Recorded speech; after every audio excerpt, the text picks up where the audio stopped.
जय हिंद साथियों, स्वागत है आपका अपना चैनल आइडियल स्टूडेंट लाइफ में। साथियों, आज हम एडोटेरिया समान अध्ययन के सेट 5 को देखेंगे जो आने वाले सभी प्रतियोगी परीक्षाओं को ध्यान में रखकर बनाए गए हैं। तो चलते हैं प्रश्न की ओर। प्रश्न नंबर 1 है, फिरोज शाह मेहता द्वारा किस वर्ष बम्बई प्रेसिडेंसी एसोसिएशन की स्थापना की गई? तो यह है 1885 ईस्वी में इसकी स्थापना की गई है। तो इसका आंसर हो जाएगा डी नंबर। अगला प्रश्न है, मृत घाटी ही क्यों प्रसिद्ध है? क्योंकि अत्यधिक उष्णता के कारण। इसका आंसर हो जाएगा सी नंबर। अगला प्रश्न है, जलोढ़ मिट्टी के संबंध में कौन सा कथन सत्य है? तो जलोढ़ मिट्टी के संबंध में जो कथन है सत्य है वह है जलोढ़ मृदा प्रायद्वीपीय प्रदेश में पूर्वी तट के नदी डेल्टाओं और नदियों की घाटियों में पाई जाती है। और दूसरा है, जलोढ़ मृदा में पोटास की ही मात्रा अधिक पाई जाती है। इसका आंसर हो जाएगा 4 नंबर, जो कि सही है। अगला प्रश्न है, सूर्य ग्रहण की स्थिति में क्या होती है? सूर्य ग्रहण की स्थिति में चंद्रमा जब सूर्य और पृथ्वी के बीच आता है। तो इसका आंसर हो जाएगा सी नंबर। अगला प्रश्न है, यूरेनियम के भंडार में निम्नलिखित देशों में कौन सा देश शीर्ष पर है? तो यूरेनियम के भंडार में ऑस्ट्रेलिया शीर्ष पर है। तो इसका आंसर हो जाएगा सी। अगला प्रश्न है, निम्नलिखित में कौन सा सही सुमेलित नहीं है? तो 10 डिग्री चैनल, अंडमान एवं निकोबार द्वीप ये सही है। डोवर जल डमरू, इंग्लिश चैनल एवं उत्तरी सागर ये भी सही है। मलक्का जल संधि, अंडमान सागर एंड दक्षिण चीन सागर ये भी सही है। और डेविस जल संधि, बेफिन खाड़ी और प्रशांत महासागर ये गलत है। तो इसका आंसर आपका हो जाएगा डी नंबर। अगला प्रश्न है, ओलिव रिडले कछुआ के स्थल के रूप में कौन सा स्थल प्रचलित है? तो यह है भितरकनिका प्रचलित है। तो इसका आंसर हो जाएगा ए नंबर। अगला प्रश्न है, किस वन क्षेत्र को पृथ्वी का फेफड़ा के रूप में जाना जाता है? तो यह है अमेजन वर्षा वन। इसका आंसर हो जाएगा ए नंबर। अगला प्रश्न है, निम्नलिखित में कौन सा ओजोन परत को सर्वाधिक नुकसान पहुंचाता है? तो सर्वाधिक नुकसान पहुंचाने वाला जो है वो है क्लोरोफ्लोरोकार्बन, जो कि ऑप्शन नंबर डी में है। अगला प्रश्न है, पारिस्थितिकी तंत्र की संकल्पना को किसने प्रस्तावित किया है? तो एजी टांसले ने किया है। तो इसका आंसर हो जाएगा ए नंबर। अगला प्रश्न है, पश्चिम की ओर प्रवाहित होने वाली ये नदी कौन है? तो पश्चिम की ओर प्रवाहित होने वाली नदी है नर्मदा, माही एवं ताप्ती। ये पश्चिम की ओर बहती है और ये माही नदी जो है ये पूरब की ओर बहती है। तो इसका आंसर हो जाएगा बी नंबर। अगला प्रश्न है, सोडियम हाइड्रोक्साइड एवं हाइड्रोक्लोरिक अम्ल की अभिक्रिया से ये सोडियम क्लोराइड और जल बनते हैं। यह कौन सी ही अभिक्रिया है? यह है उदासीनीकरण, जो कि ऑप्शन नंबर ए में है। अगला प्रश्न है, निम्नलिखित में कौन सा ऑक्सीकरण नहीं है? तो यह है अवक्षेपण, जो कि ऑक्सीकरण नहीं है। तो इसका आंसर हो जाएगा बी नंबर। अगला प्रश्न है, निम्नलिखित में कौन सा अधातु विद्युत का सुचालक है?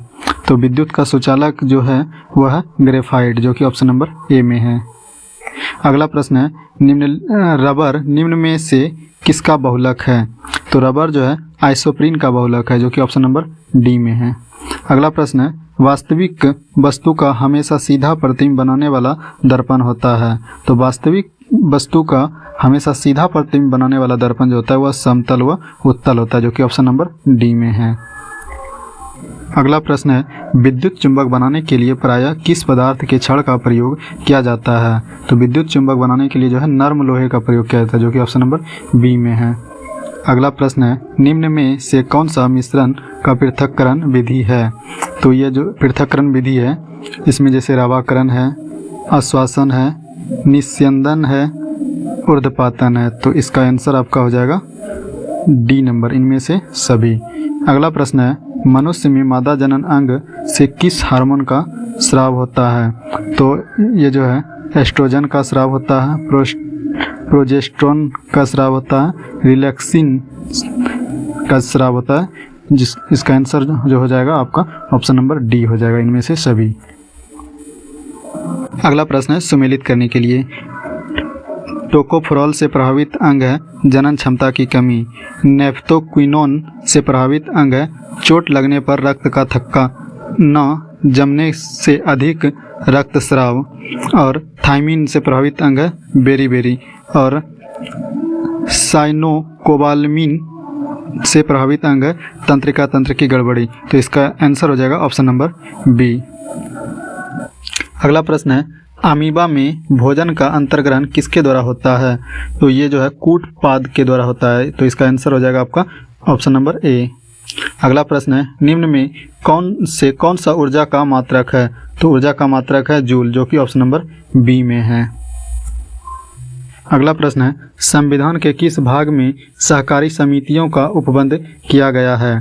तो ये जो किया गया है भाग 9 ख में किया गया है, जो कि ऑप्शन नंबर सी में है। अगला प्रश्न है निम्न कथनों पर विचार कीजिए। तो इसमें जो है अनुच्छेद 32 के तहत सर्वोच्च न्यायालय रीट जारी करता है, जबकि अनुच्छेद 226 के तहत उच्च न्यायालय रीट जारी करता है। तो इसका जो आंसर सही हो जाएगा ये हो जाएगा आपका ऑप्शन नंबर 2। अगला प्रश्न है मौलिक कर्तव्य के संबंध में निम्न कथनों में से कौन सा सही है? तो इसमें जो है सरदार स्वर्ण सिंह समिति के सुझाव पर भारतीय संविधान में मौलिक कर्तव्य को जोड़ा गया है, ये सही है। सरदार स्वर्ण सिंह समिति ने संविधान में 8 मूल कर्तव्यों को जोड़ने का सुझाव दिया है, ये भी सही है। 42वां संविधान संशोधन के द्वारा 10 मौलिक कर्तव्य संविधान में जोड़े गए हैं, ये भी सही है।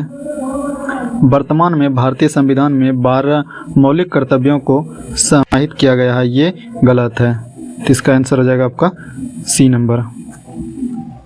अगला प्रश्न है 1919 के भारत शासन अधिनियम की निम्नलिखित में कौन सा ही प्रमुख विशेषताएं हैं?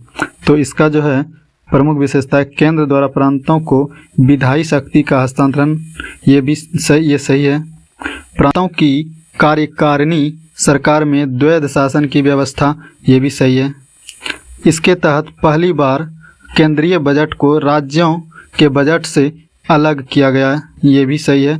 तो इसका जो है यानी कि ऑप्शन नंबर डी सही है। अगला प्रश्न है स्वतंत्र भारत के पहले मंत्रिमंडल में रेलवे एवं परिवहन मंत्रालय का जिम्मा किसे सौंपा गया है?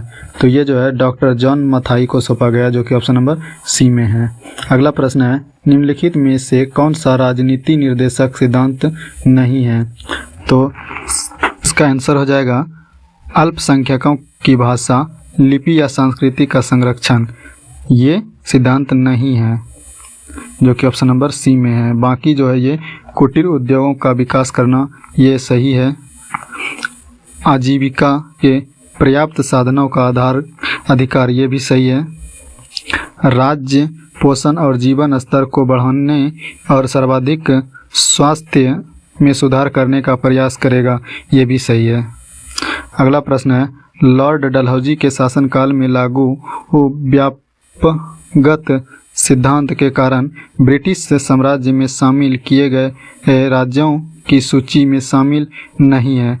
तो ये जो है आपका अवध शामिल नहीं है, जो कि ऑप्शन नंबर सी में है। अगला प्रश्न है सामाजिक धार्मिक सुधार आंदोलन के दौरान बाल विवाह रोकने के लिए शारदा अधिनियम का पारित किया गया है। तो ये 1930 में पारित किया गया, जो कि ऑप्शन नंबर डी में है। अगला प्रश्न है भारत में हुए किसान आंदोलन में प्रथम भारतीय किसान स्कूल की स्थापना किसके द्वारा की गई थी? तो ये जो है आपका NG रंगा द्वारा किया गया है, जो कि ऑप्शन नंबर बी में है। अगला प्रश्न है इंडियन मिरर समाचार पत्र का संपादन किनके द्वारा किया जाता था? तो ये जो है देवेंद्रनाथ टैगोर द्वारा किया जाता था, जो कि ऑप्शन नंबर सी में है। अगला प्रश्न है कांग्रेस के किस अधिवेशन के दौरान पृथक निर्वाचन पद्धति को अस्वीकार किया गया? तो ये जो है 1909 में लाहौर, और जो हो जाएगा ऑप्शन नंबर सी में है।